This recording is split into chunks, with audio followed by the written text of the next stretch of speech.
वर्तमान समय उत्तर बंगोपसागर में पुणी सृष्टि होची एक घूर्णिबल परवर्ती समय यह घूर्णिबल लघुचाप रूप नहीं पारे बोली आकलन कर विशिष्ट पाणीपाग विज्ञानी डॉक्टर सूर्यनाथ पशुपालक अपरपक्षे विभिन्न प्रकार पाणीपाग मॉडल एने किसी आशंका करिछि।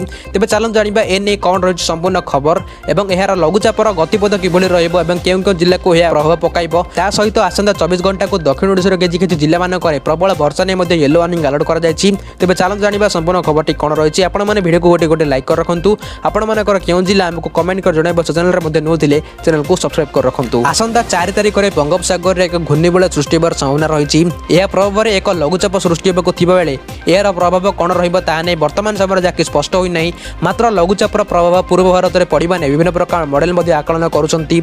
नवेम्बर 4 रे दक्षिण पूर्व बंगोपसागर रे उत्तर सुमात्रा निकट रे एक घूर्णिबल सृष्टि होबार संभावना रही। यह प्राय से स्थान रे 2 3 दिन धरि रहिबो एवं विषुव रेखार निकटतर हेतु घनीभूत हेबारे विलंब हेबो। परवर्ती समय 7 तारिख सुधा एक लघुचाप परिणत हो पारे। केतक मॉडल रू जना पड़ुछि जे यह घनीभूत होई देशर पूर्व उपकूल को प्रभावित करिबो।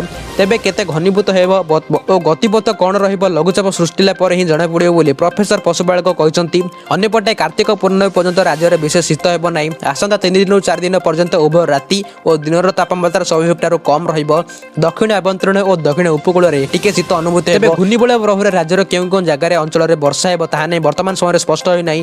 तेबे आसंता 24 घंटा मध्य दक्षिण ओडिशार किछि जिला गुड़िक प्रबल वर्षा नहीं अलर्ट कर तेबे जिला गुड़िक हेउछि कोरापुट मालकानगिरी रायगड़ा नवरंगपुर रे हालुका मध्य वर्षा हेबार संभावना रही एवं गोटे दुटी स्थान रे बिजुली सहित घड़घड़ी होई पारे।